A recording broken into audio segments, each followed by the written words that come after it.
سراجا منيرا الذي أذهب الله عنكم الرجس وأهل البيت ويطهركم تطهيرا. اللهم صل على محمد وآل محمد. أما بعد فقد قال الله تبارك وتعالى في كتابه المجيد وفرقانه الحميد وقوله الحق. بسم الله الرحمن الرحيم.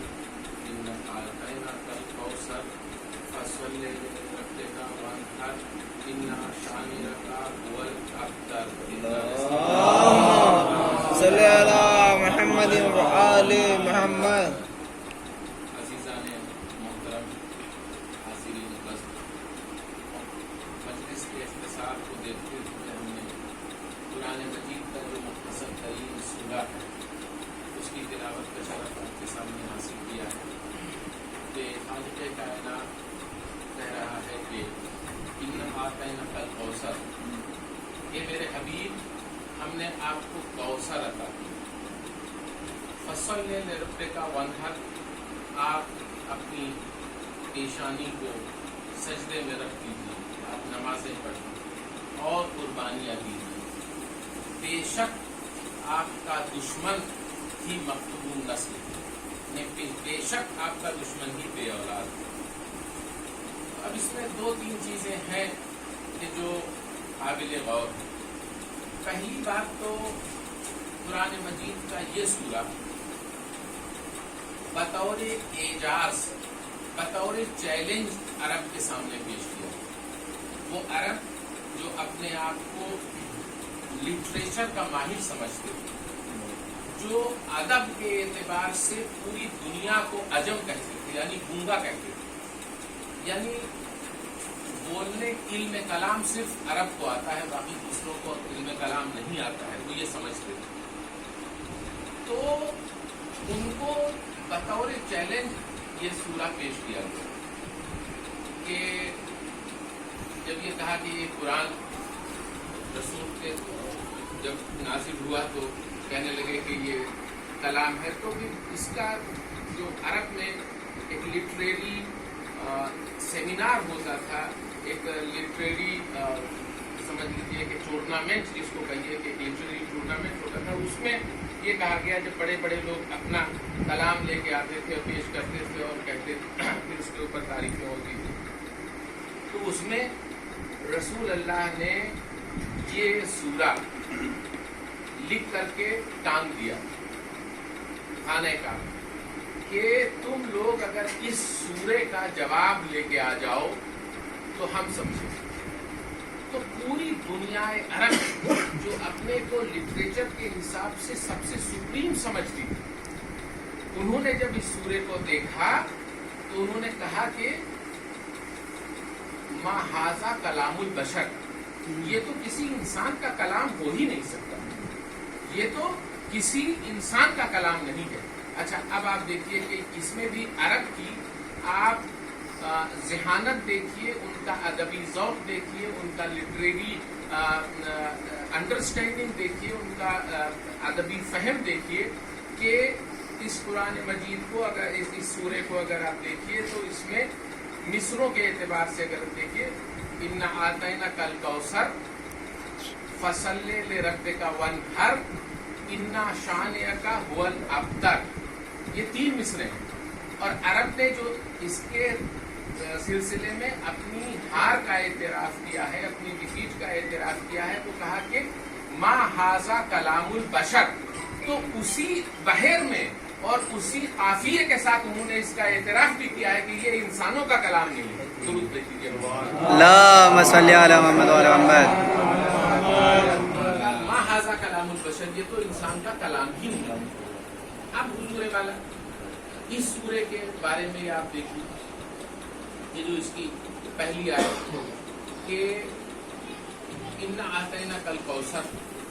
ایک میرے حبیب ہم نے آپ کو کوثر عطا کیا. تو اب اس سے آپ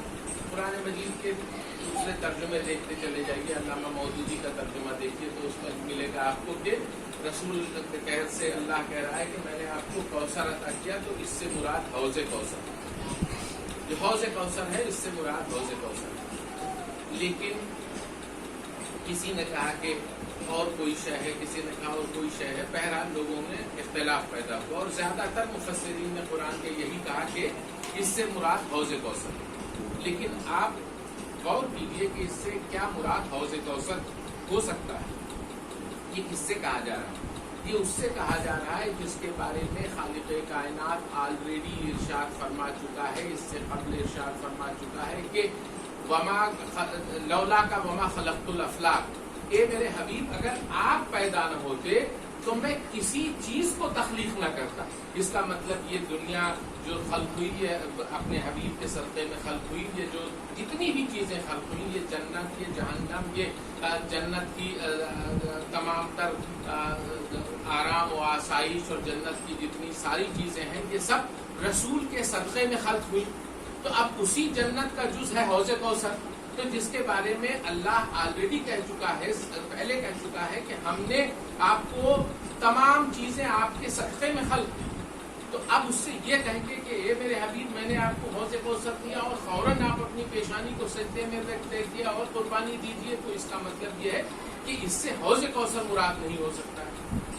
اس لیے کہ حوض کوثر تو نبی کے صدقے میں آلریڈی خلق ہو چکا ہے، تو اس سے مراد حوض کوثر نہیں ہو سکتا۔ تو اب اس سے مراد کیا ہو سکتا ہے؟ تو اب اس کو سمجھنے کے لیے آپ کو تھوڑا سا اسلامی تاریخ میں جانا پڑے گا کہ اس کے پیچھے پس منظر کیا ہے۔ اب اس کے پیچھے پس منظر یہ ہے کہ جب رسول نے مکے میں قولوا لا الہ الا اللہ تفلحوا کا نعرہ بلند کیا کہ اے تمام عالم اسلام ایک پرچم توحید کے نیچے تم آ کر کے سب متحد ہو جاؤ، اور جب یہ پرچم اسلام اور یہ لا الہ الا اللہ کا نعرہ بہت تیزی سے پاپولر ہونے لگا، لوگ اس کو سمجھنے لگے، لوگ اس سے متاثر ہونے لگے، جب جوخ در جوخ اس کے لوگوں کے دلوں کے اوپر اثر ہونے لگا، تو جو کفار مکہ تھے وہ بہت پریشان ہوئے کہ بھائی یہ تو ہمارے خداؤں کو بھی برا کہہ رہے ہیں اور ہماری پوری جو ہے وہ ہمارا پورا مذہب خطرے میں ہے۔ لیکن کسی ایک دانشور نے یہ کہا کہ خیر کوئی بات نہیں ہے، یہ جو پیغام لائے ہیں، یہ قولوا لا الہ الا اللہ کا یہ جو الہی پیغام ہے، یہ جس پیغام کا امین اللہ نے رسول کو بنا کر کے بھیجا ہے، یہ تو ان کی زندگی تک ہے، اس لیے کہ رسول کے کوئی بیٹا ہے نہیں، وہ اولاد ہوتی ہے جو خون دے کے مقصد کو بچا لیتی ہے، لیکن اولاد اگر نہیں ہے تو رسول کی زندگی کے ساتھ یہ پیغام فنا ہو جائے گا۔ تو جب یہ کہا کہ یہ پیغام فنا ہو جائے گا، اور اس کے لیے جب رسول مکے کی گلیوں سے گزرے تو لوگوں نے کہا کہ یہ وہ جا رہا ہے ابتر، رسول کو ابتر کہا جانے لگا۔ ابتر کے معنی وہ ہیں کہ جس کی نسل آگے نہ بڑھتی ہو، جو مقتول نسل ہو، جو اس کی نسل آگے نہ بڑھنے والی ہو، تو رسول کو ابتر کہہ کے پکارا جانے لگا مکے میں۔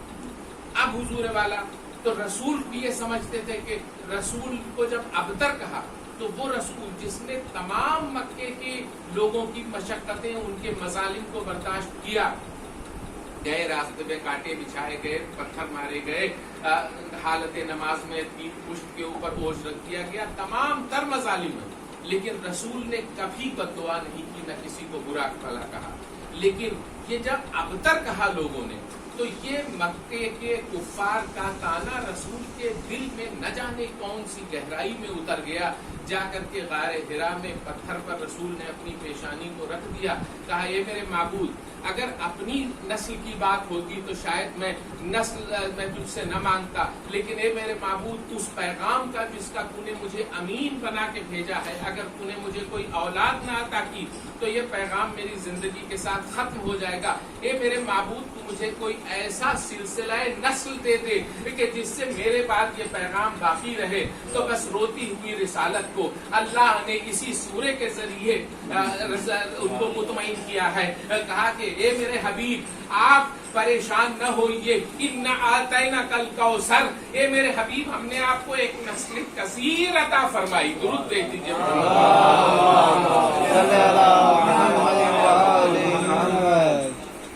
تو اس کا مطلب یہ ہے کہ اب رسول کے دل میں جو ڈر پیدا ہوا تھا، جو رسول کو خدشہ تھا، جو رسول کو اندیشہ تھا کہ میرے بعد اس پیغام کو بچانے والی نسل نہیں ہے میرے پاس، تو رسول تو اب یاد رکھیے کہ اگر اس سے مراد حوض کوثر ہوتا تو یقین جانیے کہ حوض کوثر نہ پیغام اسلام کو بچانے کا ذریعہ نہیں بن سکتا ہے۔ اس لیے اس کا مقصد یہ ہے کہ اللہ نے ایک ایسی نسل کثیر عطا کی، اور اب اس کے بعد یہ کہا کہ اتنی بڑی نعمت دے دی، اتنی بڑی نعمت دے دی اس نسل کثیر کو دے کر کے کہ فوراً کہا کہ یہ میرے حبیب بس فوراً نماز پڑھیے، فوراً اپنی پیشانی کو سجدے میں رکھ دیجئے۔ اس کا مطلب یہ ہے کہ یہ اتنی بڑی نعمت ہے، یہ وہی خالق کہہ رہا ہے کہ جس نے جب رسول کی ورمالود پنڈلیوں کو دیکھا تو کہا اے میرے حبیب اتنی عبادت نہ کرو کہ کہ پنڈلیوں پہ ورم آ جائے، اپنی عبادتوں میں تخفیف کر دو، اپنی عبادتوں میں کمی کر دو۔ لیکن یہ جب اللہ کی عبادت تھی، لیکن جب اس نعمت کو عطا کرنے کی بات کہی تو کہا کہ اب اس کے لیے سجدہ شکر کرنے کے لیے فوراً اپنی پیشانی کو سجدے میں رکھ دو۔ اللہم صلی علی محمد وعلی محمد۔ یہ اتنی بڑی نعمت تھی۔ اب حضور والا اللہ نے اعلان کیا، اور لفظ انا جہاں پر آتا ہے، لفظ انا میں عربی میں ہے کہ ایک چیلنج ہوتا ہے کہ ہم نے تمہیں نزل کثیر، یعنی اللہ اپنی تمام تر قدرتوں اور اپنے جبروت اور اپنی ملوکیت کے ساتھ اعلان کر رہا ہے کہ ہم نے اے حبیب میں نے تم کو نسل کثیر دی۔ اس کا مطلب کیا ہے کہ اب ظالموں کی قوتیں چاہے جتنی صرف ہو جائیں لیکن اس نسل کو کوئی ختم نہیں کر سکتا ہے۔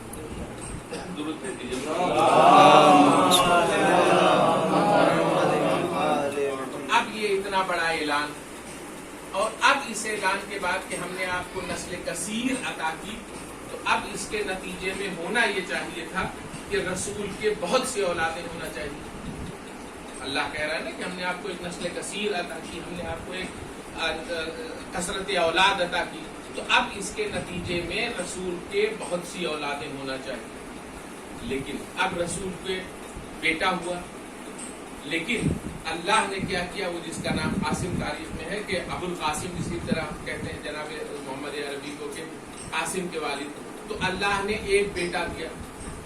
اب وہ بیٹا اٹھا لیا، اے میرے معبود جب تو نے اولاد دی تھی تو بیٹا لے واپس کیوں لے لیا؟